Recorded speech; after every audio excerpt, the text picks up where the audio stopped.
Thank you, Mr. President. I want to share with the body today my very short New Year's wish list. It's very short because 1, 2, and 3, 4, 5, and 6 are all the same. We need to open the government. We need to reopen the 1/4 of the federal government that is shut down today. We need to start acting like adults. We need to start doing the job that we were sent here to do because our nation's security is at stake. Kids' health is at stake. Families' economic security is at stake. Hundreds of thousands of federal workers all across the country are furloughed as we speak, including over 1,000 in Connecticut. But that's not the extent of the damage. When you start having folks at airport security not be able to show up for their jobs because they have to work somewhere else in order to put food on the table, when you start creating questions about whether food stamps are going to go out or Section 8 vouchers are going to get paid, when you can't have the Department of Agriculture functioning to help our farmers, you're starting to affect a whole lot of people. You're starting to drag down the entire economy. And so my hope, my wish is that we will reopen the federal government. The fact of the matter is, this happens every now and again. Occasionally, somebody makes a demand, something that they can't get through the normal political process, and they say if they don't get that demand, they're going to shut down the government.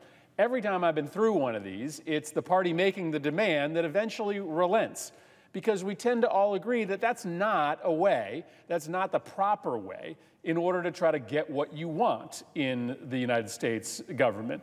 Senator Cruz and others shut down the government for 2 weeks because they wanted to repeal the Affordable Care Act. Eventually, they relented. This time, it's President Trump who couldn't get Congress to approve $5 billion for his wall in the budget, so he decided to shut down the government. This is not how we should conduct a debate about legitimate public policy issues, right? The future of the American healthcare system was a legitimate public policy issue, as is the security of our borders. But we shouldn't be having the discussion amidst a government shutdown, trying to use our nation's security and all of these federal workers and the work that they do as hostages to try to achieve a political result. And of course, we all were on the same page just a few weeks ago. This body voted unanimously to open the federal government. And now Senator McConnell says that that piece of legislation that all of us voted for in December can't pass. Well, what changed? What changed in each one of your states that causes so many members of this body to now say that they cannot vote for a continuing resolution that you all voted for back in December? Well, we know what's changed. The only thing that has changed is that the president has decided that he won't sign it. But that's not how the Constitution works, right? The Constitution doesn't make the United States Senate subservient to the president. The United States Constitution certainly doesn't make the president's party subservient to him.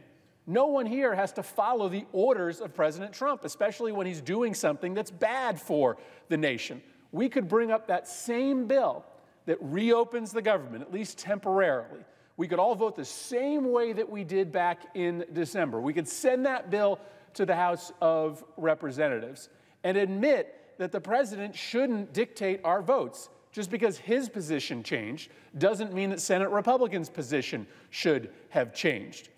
Let's reopen the government so that then we can have a discussion about the question of immigration law and border security, because I'm more than willing to have it. Okay, I didn't exactly tell the truth. I do have 2 other wishes beyond reopening the government, but they're connected to my primary wish. My second wish is that the president would stop making up things as he proceeds through this debate.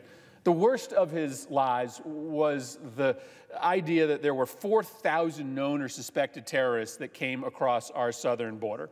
Right? That was a number proffered by the press secretary at the White House. It has been repeated in various ways, shapes, and forms by the president's allies. Of course, we now know that there have not been 4,000 suspected terrorists that have come across the southern border. There have been 6 since the beginning of this year. That's 6 people who were on a terrorist watch list who weren't U.S. citizens.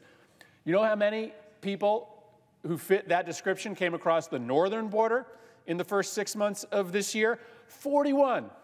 41. So if you really care about the security of this country, if your primary reason for getting up every morning is to make sure that terrorists don't get into this country, then we should be putting up a wall with Canada, not a wall with Mexico.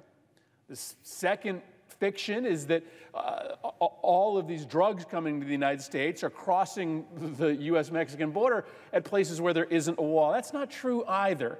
That's not true either. The vast majority of illegal products that come into this country come through ports of entry. Now, we should all talk about why that is and what we can do to beef up protections, but putting up a wall along the treacherous portions of the Rio Grande are not going to stop smugglers who right now can find lots of other ways to get their goods into the United States. So I want to make sure that when we have this debate, we are having a fact-based debate. And my second wish in this new year is that the president and his allies would just start telling the truth. Would just start telling the truth. And the truth is that there is not a new security crisis at the southern border. Right? Illegal crossings have been coming down since 2000, right? The terrorists, the people that are on the terrorist watch list that occasionally do try to come into this country, they are predominantly trying to get in through Canada, not through Mexico. And so I want to talk about facts. Here's my last wish. And again, 1, 2, 3, 4, and 5 are reopen the government. But if I had 6 and 7, it would be that the president start talking about the real facts. And the other would be this. Let's not get into this very dangerous conversation about trying to do an end around on the political process with a national emergency. And I guess I'm talking to my Republican colleagues here. I get it that I often have some of the sharpest words for this president, but I hope that we can come together on the idea that declaring a national emergency because you can't get what you want through the political process is a really bad precedent to set. It is true there are a whole bunch of national emergencies that have been declared, but none of the circumstances of those national emergencies, none of the powers that were utilized in those national emergencies compare to what the president is reportedly considering. If the president is really talking about declaring a national emergency on our border, despite the fact that there's no set of facts that suggests what's happening on our border is fundamentally different today than what was happening a year ago or 10 years ago, if the president is really contemplating by executive order reprogramming billions of dollars that this Congress set aside for military construction projects to a border wall, that is a Pandora's box, which once opened cannot be shut again. That is a genie escaping out of a bottle that will not be put back.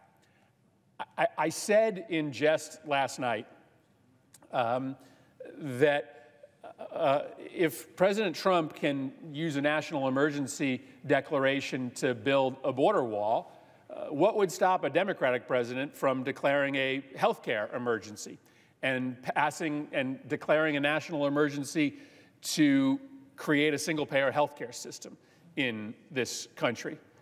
I wouldn't advise a Democratic president do that, but I'm not sure what the precedent would be if President Trump, having not been able to get Congress and the American public to get behind a border wall with Mexico that nobody really wants, declares a national emergency and builds it anyway. What would then stop any future president from doing the same thing on a host of other policy areas? Really, what would stop a president from declaring a healthcare national emergency because he or she can't get their legislation passed through the United States Senate, and reordering our insurance markets, our Medicare and our Medicaid program to cure that national emergency, simply shifting money around from place to place? I don't think that this is an avenue that the federal government should go down, because there will be a Democratic president someday. And if you can just declare a national emergency and move billions of dollars around because you can't get your way in Congress, that is a horse once out of the barn that's not coming back. So that's my wish list. Open the government, open the government, open the government, open the government. Pass the bills that we passed back in December. Don't let the president dictate your votes. Let your constituents dictate your votes. Hope the president and the White House start telling the truth about what's really happening with border security. And I hope this nonsense about declaring a national emergency goes away. And I hope it goes away in part because Republicans in this body recognize the really dangerous precedent that that sets for this country. And they recommend publicly and privately to the president that he shudder that idea. We could reopen the government today. If Senator McConnell came down here and decided to put a continuing resolution before this body, said that it's the right thing to do for the country, it would pass with flying colors. If Senator McConnell exercised that kind of leadership that he has shown in previous shutdowns, it would pass with flying colors. We all know it would. We all know it would. I'm sure there'd be a handful of Republicans who maybe just got elected with President Trump's support who might not support it, but it would pass, just like it passed 3 weeks ago. And it would likely pass the House of Representatives by a veto-proof margin as well, once the signal was given by Senate Republicans that the adults needed to step up and reopen the government. So this whole crisis can be over tonight. It can be over tonight if there is some leadership shown by Senate Republicans. And why spend all this time trying to control this body? Why spend millions of dollars trying to run for office to become the majority party in the United States Senate if you're not willing to step up at a moment of crisis and lead the country through it? It's still possible. And I hope, as my New Year's wish, that it gets done sooner rather than later. Thank you, Mr. President. I'd yield the floor.